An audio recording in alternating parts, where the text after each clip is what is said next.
passe. Super, l'artiste. Super, encore un but sensationnel.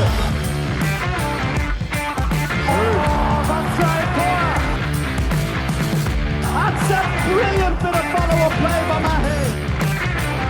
Oh my goodness me, what a shot. Sagosen setter det hen! Han setter den! De i semifinale igjen!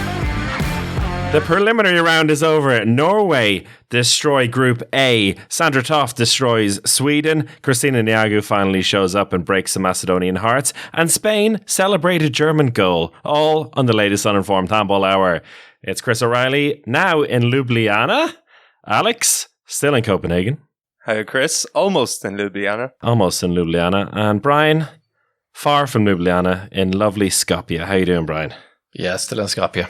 I got asked for my picture today outside the arena when I was leaving. Hello. There was this guy stopping loads of players getting selfies, and he goes to me, "Selfie?" And I go, "You want a selfie with me?" And he goes, "Yeah." And I go, do you listen? Do you know the podcast?" And he's like, "Podcast?" I was like, "Oh." He said, "Why do you want a picture with me?" And he goes, "Oh, I saw you had a big camera on the court. I thought you must be someone important." And then I go, "No, I just do videos for social media." And he's like, "Oh." And I said, "Do you still want a photograph?" He's like, "No, I don't think so." Did you at least tell him about the podcast? The Uninformed Handball Hour reaching great heights. Or not. Yeah. Well, Brian, you did. I saw on the Home of Handball Instagram account that you're playing some warm-up football in the center of the court with Romania. Yeah, I kind of got dragged into I was filming them, and then their physio took my camera, and then he insisted that I join one of the teams, and we're playing a bit of football tennis. If you listen to this on Thursday morning, you probably still have time to check it out and see some of my football skills. I purposely put up some of my bad shots and left the zingers for later. I did actually get one zinger, but I was like, it's a bit weird to put that up. Like, so you dominating the Romanian team. I put one where I messed it up a bit. Football, like, tennis. Keep it humble. Looked pretty good to me. Looked pretty good. I think we should start in Group D, where we have seen brilliant. I mean, if you're Polish, you're not going to like this. If you're anyone else, you're going to find it hilarious. I think that's the way to look at this. So there was an interesting scenario heading into the final game in Group D between Spain and Germany.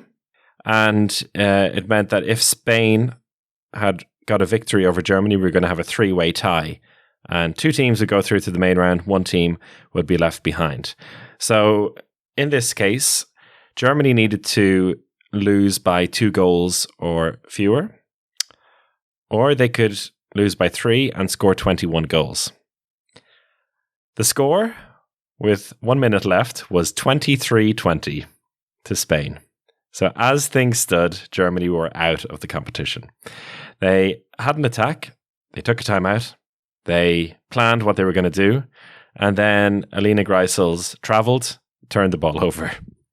While some of the Spanish players started celebrating what was almost guaranteed, a great victory, Jennifer Gutierrez realized, this isn't right. If Poland go through, we're going through to the main round with 0 points. But if Germany go through, we go through with 2 points. So Jennifer Gutierrez runs around one of her teammates to get to the loose ball as quickly as possible and throws it towards the empty net about 7 or 8 meters high and wide of the post. Germany get into possession again. Go down the other end of the court. Now the entire Spanish team has caught on to the situation, it seems. They completely allow Germany to walk the ball into the back of the net.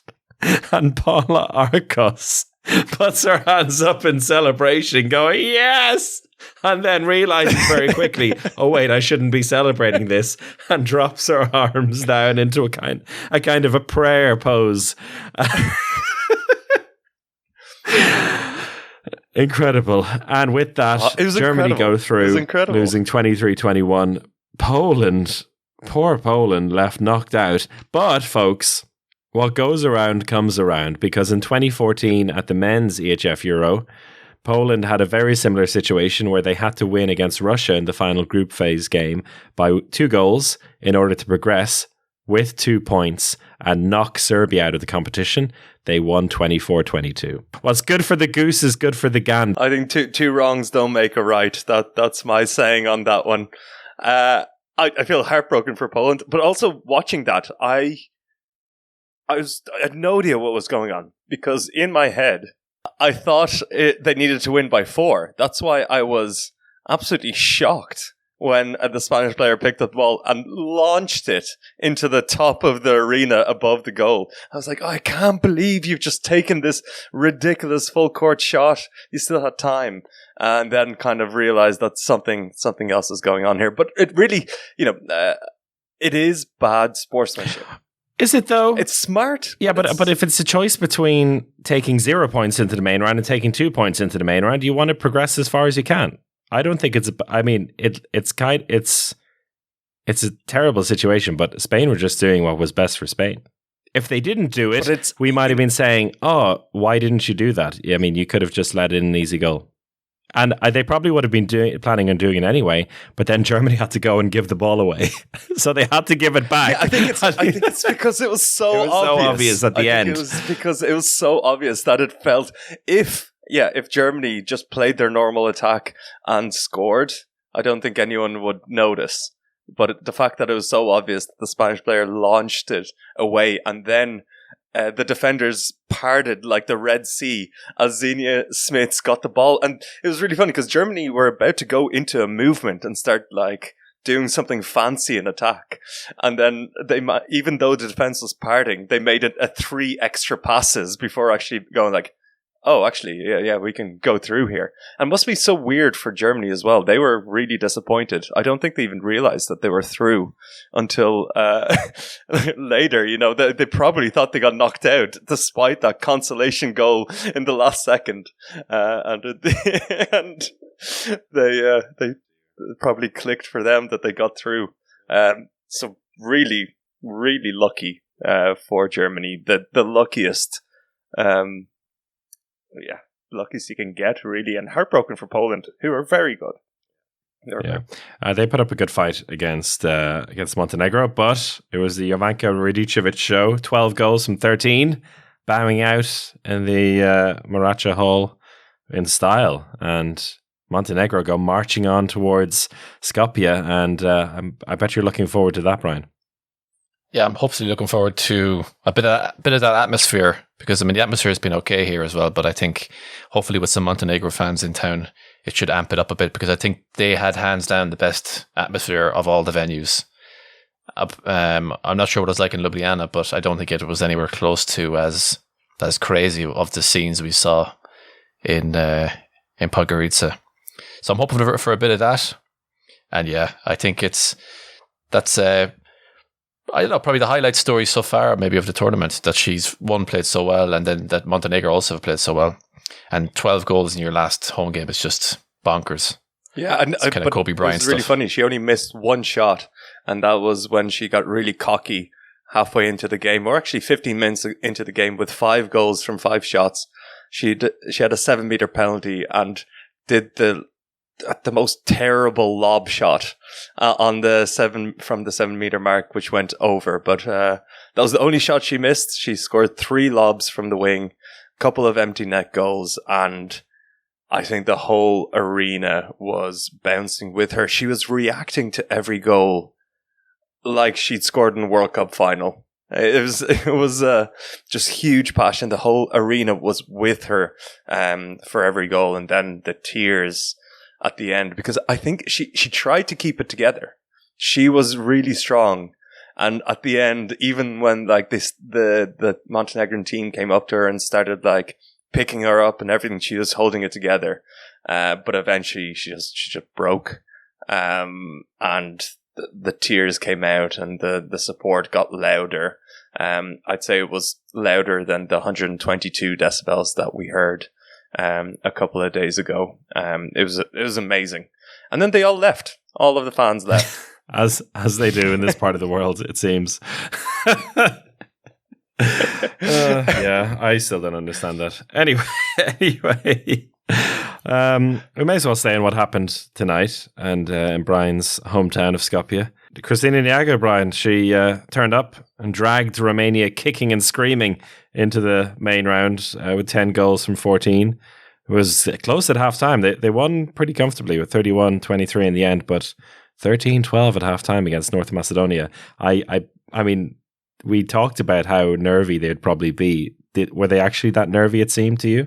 It kind of felt like both sides were quite nervy, to be honest. And after the first 30 minutes, I was just looking at some of the Romanian faces, and I kind of felt like, and just off some of the reactions off the bench, I think I felt like they're not quite as up for this as I thought they would be.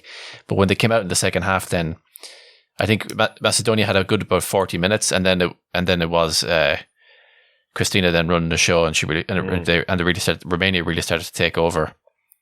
And in the end, there was quite a big difference between the teams, but it was good to see at least Macedonia give a good half and a good 40 minutes for the home crowd. But they were still a good bit at a good level below Romania. But it would be interesting to think what Romania are going to be like without Christina Niago. So it's going to be interesting to see when she does retire, which is this is her last Euro. But yeah, 10 goals, and Niago has not been good in this tournament so far. Her shooting hasn't been on. It feels like she wasn't fully committed. Maybe she was just holding it back a little bit or something. I don't know. But in this game, she was fully committed to every attack, to every shot, and fully committed to breaking North Macedonian hearts. So a good win for Romania, but not entirely impressed overall. But I do want to ask you guys, like, should we start counting Montenegro as a serious contender for a medal in this championship? I think they're serious contenders for the semi-final, and once you're in the semi-final, there's a 75% chance of you getting a medal. So yes. The long answer. I'm talking like serious contender. You know, we're talking they can a team that can beat France and Norway or Denmark. You know, that's the level of contender I'm talking about. You know, making to the semi-final is being better than the Netherlands. You know, that's what we're talking about. But I think, yeah, for sure, Montenegro are capable of that. But can Montenegro, you know, be more than that?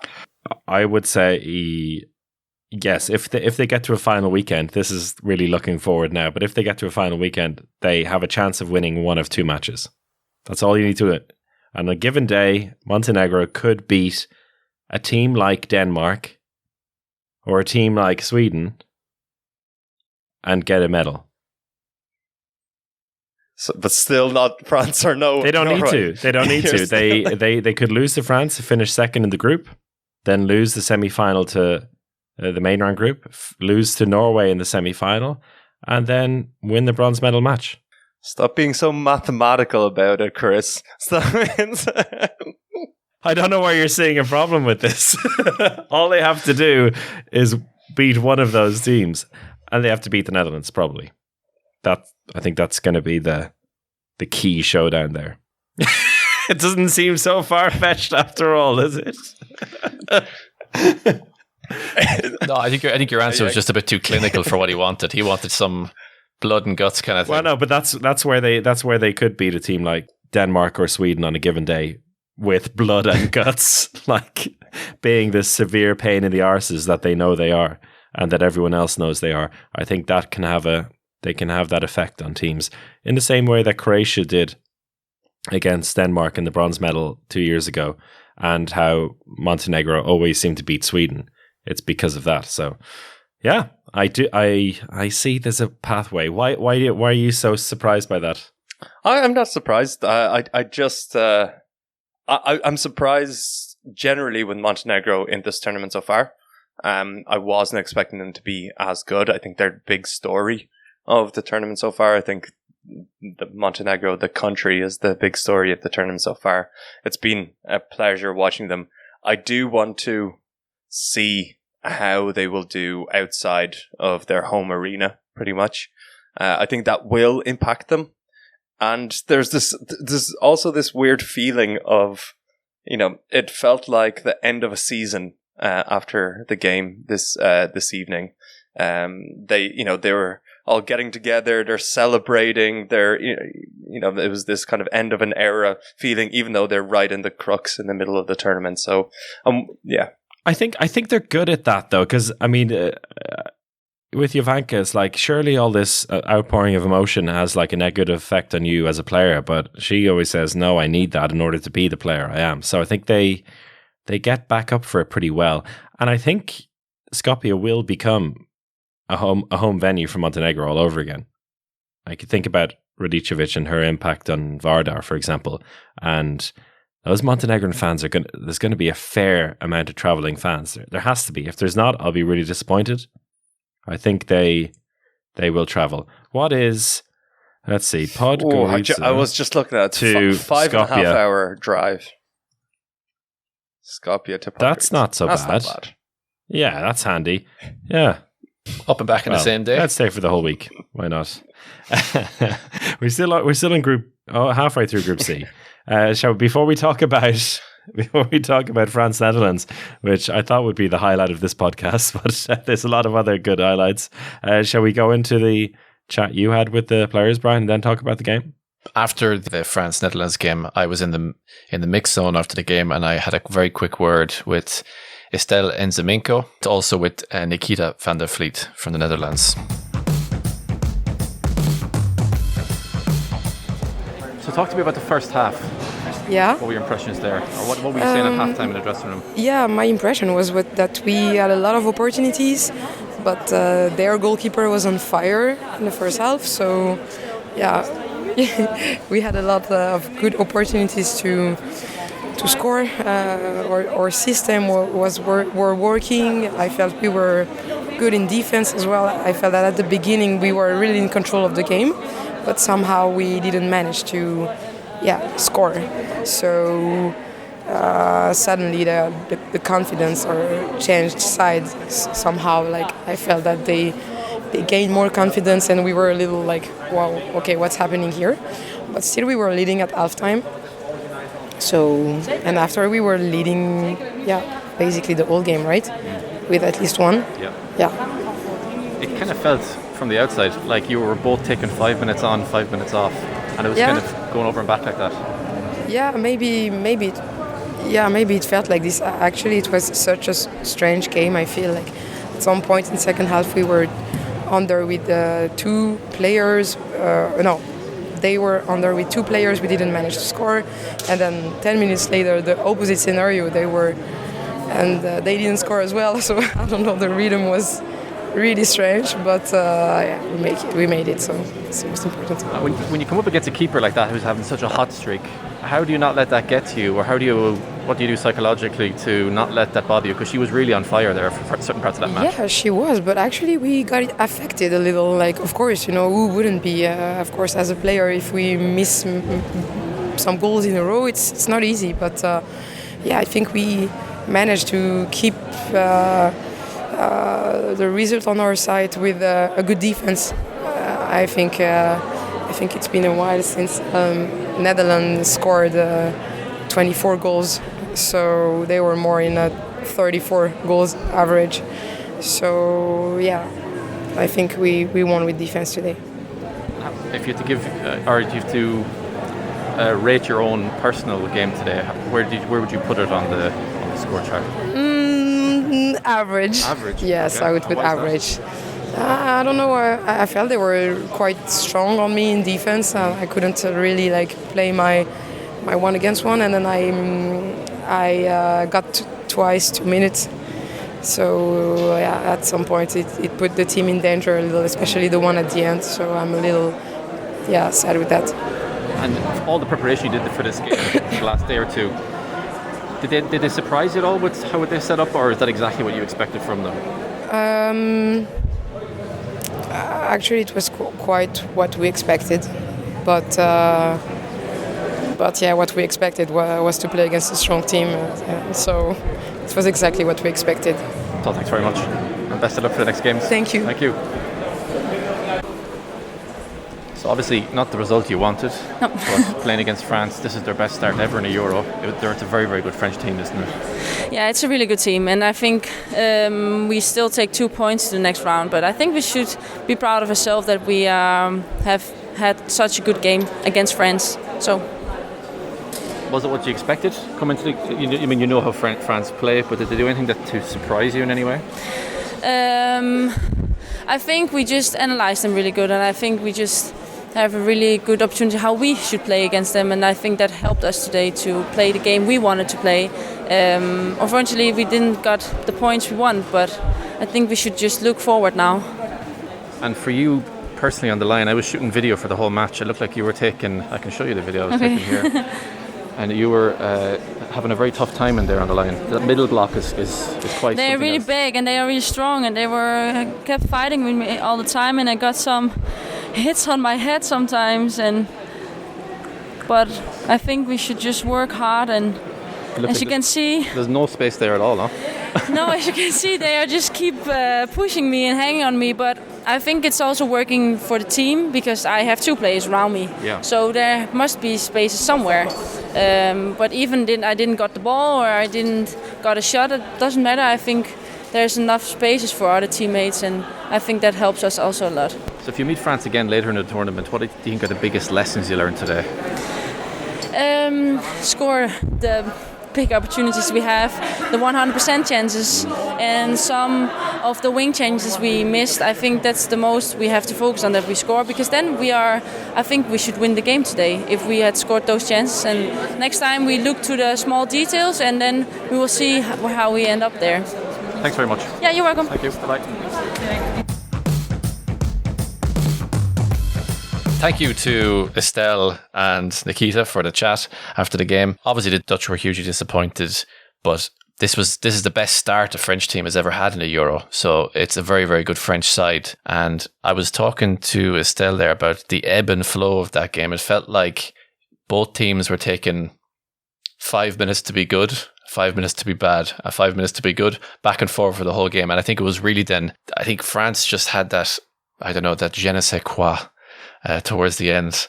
Their defense just their defense is just incredible. And I think that really made the difference. They had them just slightly more figured out when push came to shove. And then the Dutch, I think, felt a little bit of the pressure and then were scuffing some of their shots that they should have really scored.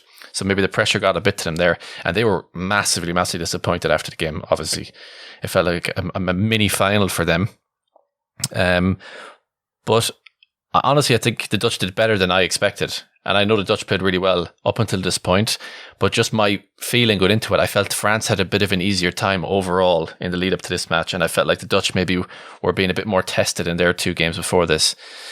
So I was pleasantly surprised by the Dutch side. Because I feel like when we think back to Dutch teams in the past, when you think of Nicky Hout or Yvette Brock and all the ones who had big success over the years, I think this Dutch team, while it does still have some of the older names in there, we are now really starting to kind of cement these newer players into the team. And there's a lot of them coming into their own now. I mean, even players like Zoe Spranger's on the wing, Bo van Vetering, they really are starting to put a foothold in this team, which is great to see, because a lot of people at the beginning might thought, this is the golden generation of Dutch players years back. But now we see, no, they have a bit of a conveyor belt, very much like Norway do, of young talent. In kind of a similar way to Montenegro, there was maybe a bit of a worry that they weren't going to produce another batch of players to come through. And they, as you said, they're all really cemented into the team now. But you mentioned the defence there, Brian. The goalkeepers managed twice as many saves, which than the Dutch keepers. Do you think that was a lot to do with the defensive play, that they forced the shots for Darleux and to a lesser extent Florian Andre to make the saves? Chris, I don't know what that question means. What are you asking me? Do you give credit to the defence for the saves that they made, because they made twice as many saves, and you were impressed with the defence? Like, was it because the defence made it easy for the goalkeepers? Oh yeah, sorry, yeah, it's very late at night, Chris. Sorry, it was a very easy question. There was just so many words there. I was kind of getting confused. Brian, did the defence help the keepers? Yes, I think it did.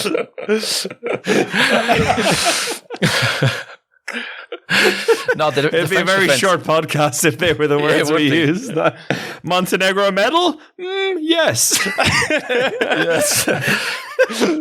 Join us next time on the Uniformed Handball Hour.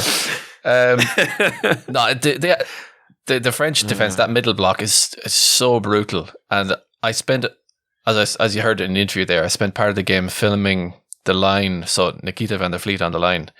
And it was just incredible just to see her isolated there, the work she was trying to do just to get to get any inch of space there. And it's just like, and I was talking to her after the game and I was saying, is that normal? And she's like, no, it's really, really extra hard when you're playing against the French team because their middle block is quite notorious.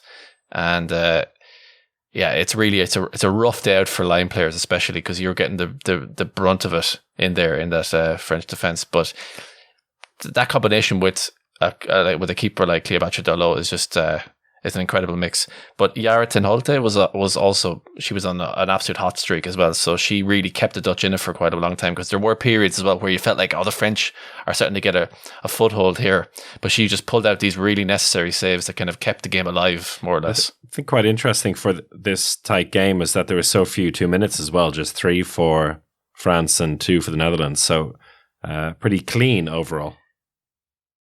It didn't look like that, though.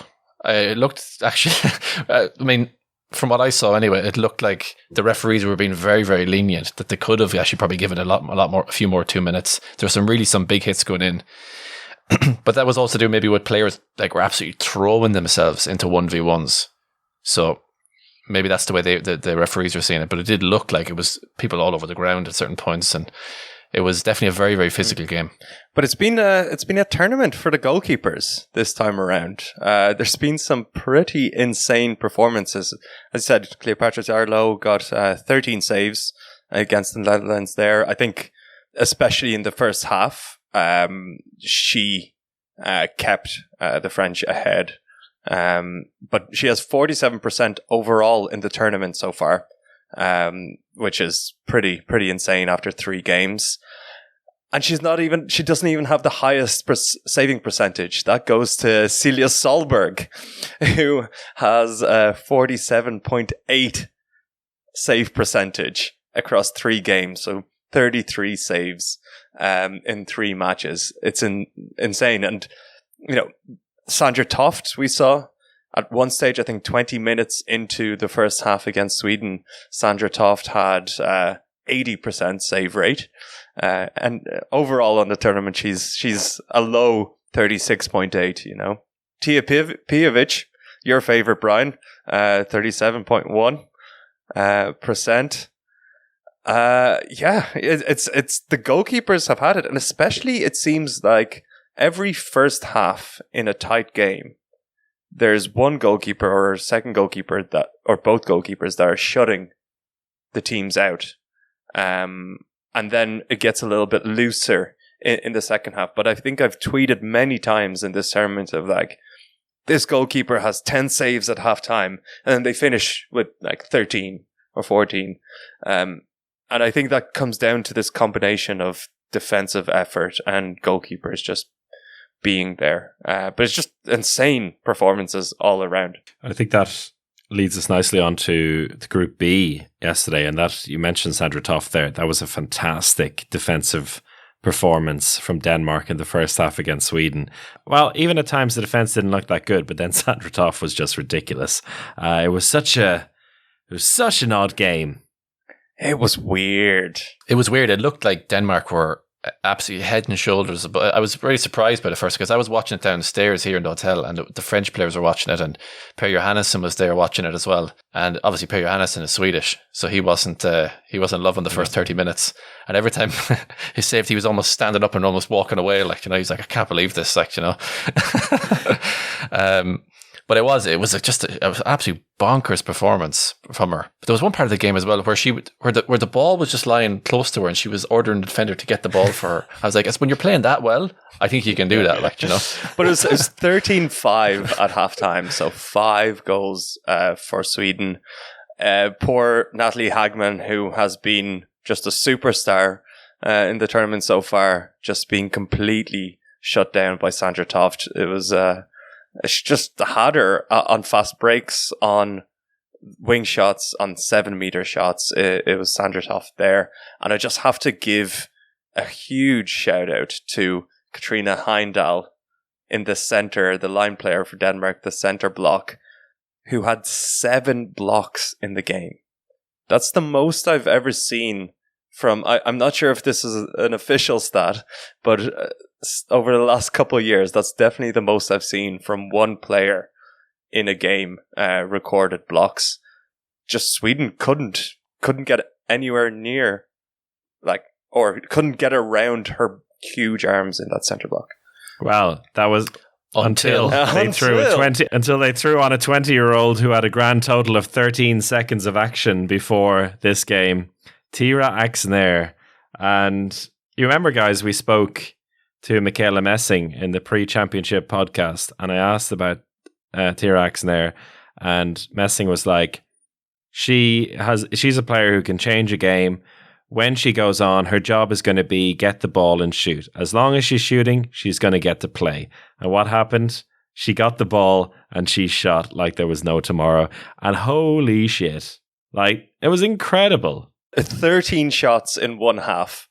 That's the type of thing only a 20-year-old shoulder can withstand. Yeah. And 9 goals out of that. And just the jumps. That's what impressed me the most. Because as I said, Katrina Heimdal had 7 blocks in this game. And Axner was able to jump over Heimdal in the center block, jump around this block. She was shooting to the left, to the right. So it was just, it was an incredible performance. Really smart shooting. Like, it wasn't just, like you said, it was shooting around the block. It was using the block, sending the keeper the wrong way, or the keeper was, you know, these situations, the block takes one side, the keeper takes the other. The keeper was just stranded there on so many occasions. And it was funny looking at, like, Sandra Toft, who's being so dominant, just looking, almost kind of laughing at times, like saying, this is ridiculous. Like, how is she the one who's finding a way past me today? Natalie Hagman on the win, and everyone was thinking that's the showdown there between Hagman and Toft, and then a 20-year-old that no one's ever heard of pops up and does that. But there was something Henny Reistad-esque about how she was playing. I don't know if that was just me, but there was something about her bounce and the way she was shooting that was just like, it reminded me a bit of Henny herself. The jump, I thought, is a lot like Henny. She's shorter than Henny, but the jump, I feel, is quite similar. Yeah, the jump shot. So, yeah, really exciting. It definitely adds a different dimension to this Swedish team. And we were talking about it as well, just like Thomas Axner, just how delighted he must have been. Because I'm sure every step of the way here for her as a player, and she's spoken about this as well, like, it's been, is she good enough, really? Or is she just like Thomas Axner's daughter? You know, at every step, there's always been that little more to prove, that little bit of doubt about whether she's getting these advantages because of her dad. And again, in this team, but she owned it against Denmark, and it was really nice to see the rest of the team. Thomas barely looked at her, but the rest of the team were acting like a bunch of older sisters, like really, like giving her the love that I'm sure Thomas, when they were, in the hotel later, he gave her a nod of approval. The much desired nod of approval from a coaching dad. Sufficient. But it ended up, like, the game ended 25-23 to Denmark, and it ended up being a really close game after a blowout first half, a blowout kind of first 45 minutes, and it kind of changed the dynamics for the teams coming out of it. So for Sweden, they've come out with a new star on the team, some kind of energy going into the main round because of that half from Tira Axner, where in the first half, it looked like Sweden didn't want to be on the court. It looked like they didn't want to be in the country. They were ready to take the flight home. The feeling could have carried on. It could have carried on into the main round, and it would have been tough to lift their heads. But, Tira Axner managed to lift the team. And on the other side, Denmark, of course, played a fantastic game, but there's just like a little kink on that performance then. in the end. It kind of felt if the game was going to go 5-7 minutes longer, maybe Sweden would have come back into it fully, because they were really getting close there towards the end, and I feel like they were just building on that momentum that she was adding. So towards the end, it was getting a bit hairy, and you can see some of the Danish players' reaction after the final whistle as well. They're like, "Oh, hey, Yeah, exactly. yes," and they're a bit like, "What the hell was that? What just happened? We were dominant in that game, and then towards the end, they just kind of scraped it." You know, it's not so unusual. It's not so handball. unusual in these kind of games. And I was speaking to Ola Selby from Sweden, handballskanalen, beforehand, and I was like, it really should be a close game, but at the same time, it wouldn't be a huge surprise if one of the teams just doesn't show up today, because that happens in these kind of games as well. We've seen it at the top level of both men's and women's handball. It just so happened that it happened to both teams in each half, you know? And Sweden were always going to come back in some manner, I think. Like, it was never going to be as bad as it was in the first half. But Axel kind of propelled them up even closer than the 5-goal loss that maybe they deserved at the end of it. Yeah. Yeah. But I think both teams go into the main round knowing that when their defense is working, I mean, Sweden's defense was still good. They only conceded 25 goals. Their attack was what let them down for the most part. But both teams know that when the defense is working, they can really shut down any team. And that's it's going to be quite a battle in the main round. Slovenia, the hosts, suitably flustered, I think, by Serbia for about 20-30 minutes in the first half, but Serbia had no depth in the backcourt in the end. And I said it in the commentary at the time, like when they were leading, all the backcourt players were shooting their lights out, but they only had 4 backcourt players in the end, and they ran out of steam, losing that 27-24. Serbia go out of the championship, but with an extra iPad and phone to take home with them. Will we delve into that? We may delve into that another time. We've already been recording 37 minutes. We'll leave that in as an Easter egg, and people can come up with their own conclusions, and then we'll... Well, it's public knowledge these days, so we're not breaking any news. Let's just finish in this, right? I think this might be fun for the two of you, right? Just I'm going to ask you a few random... We haven't done Group A yet. Stat questions here. Who cares about Group A? The worst group of all. Lads, Switzerland got a point. That's great. Switzerland got a point. No, that was really nice. I think they should have got the win in reality. It's kind of the perfect result for everyone. You know, Switzerland got their pride and a point. Croatia had no impact in their main round hopes. So Mia Emmenegger, 17 goals in the end for the 17-year-old. She played 2 hours and 55 minutes of the 3 hours she could have possibly played. I do feel bad for Switzerland in that game because they did too well, and that's why they didn't win. Let me explain that, if that doesn't make any sense. So the thing is, they were losing by 4 goals on the 50th minute. It looked like game over, and then they came back into it, and that's where the 4 goals is in my head, because Switzerland needed to win by 4 goals. If Switzerland won by 4 goals, they would go through. But they managed to get ahead, and on the 59th minute, they were 26-24 up. So if they were 1 goal up, I think this game kind of ends and peters out. But they were 2 goals up, which meant that Switzerland, for a second, they were like, actually, we can get through. And they played a very open attack. Or an open defense, so they tried to get the steals, and that let Croatia get an extra goal and then a last-second goal out of that. So because they had an opportunity to go through, they played a little bit more open, and in the end, that led to Croatia equalizing and kind of breaking some hearts. So they did too well in that game, but exciting for Switzerland. The modern Icarus tale. They shot for the sun and ended up with a draw.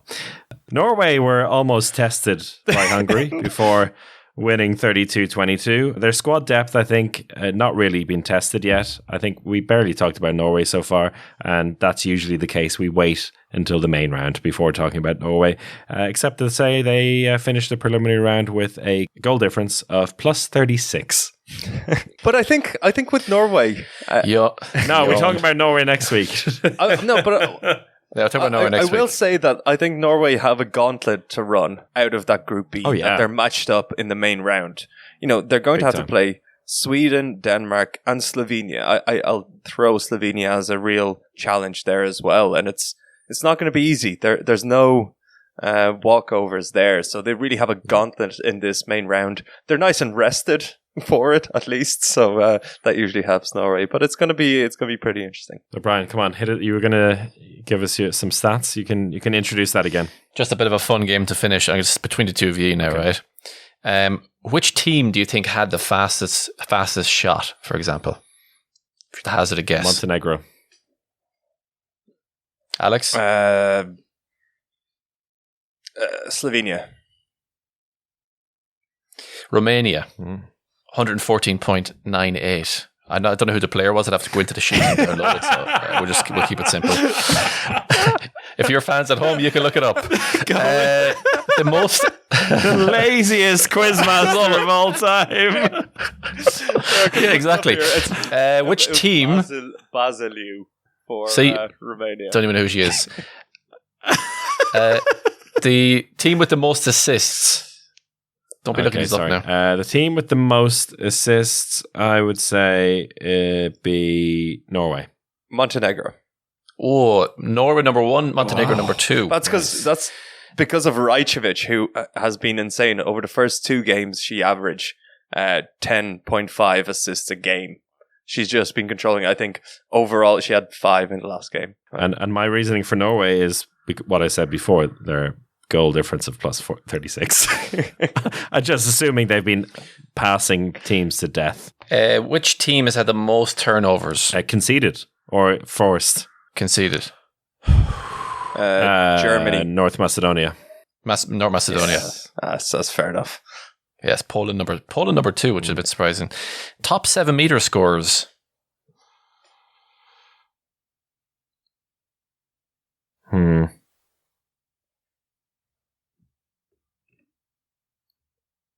Spain. Correct. Oh, fucking hell. That's great. That's incredible. 81.8% efficiency. Number of blocks. Denmark. Well, Alex. Yeah, you win just this Katrina one, Alex. Heindel. Katrina Heindel.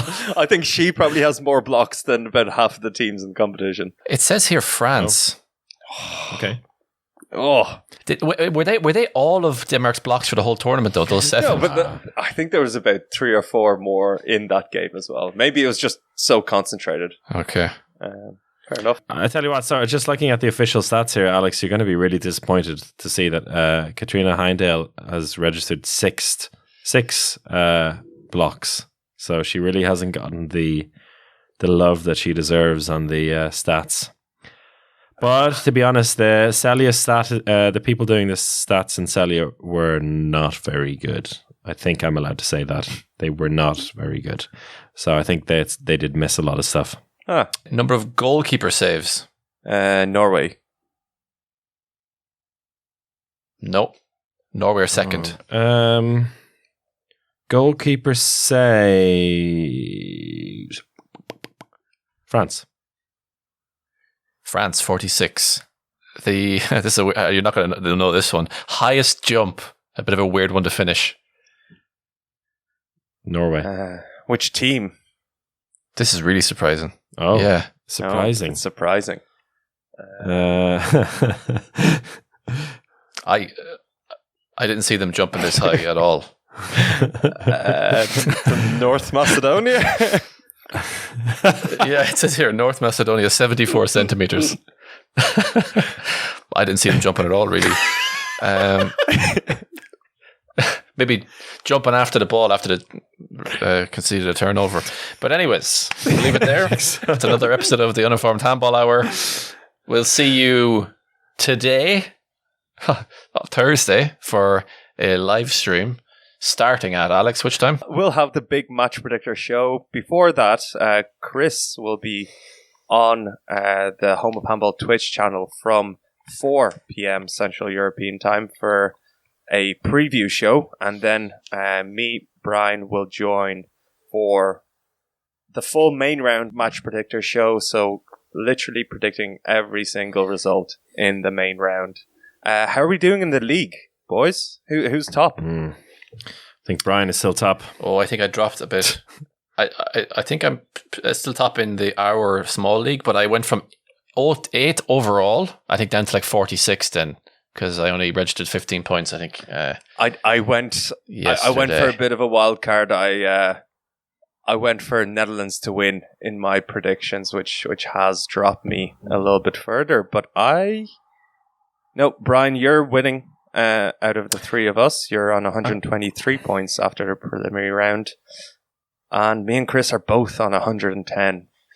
So a lot to play for. Do tell us, if you're listening, write to us, tweet us, Instagram us, tell us what the forfeit should be for the loser of this trio.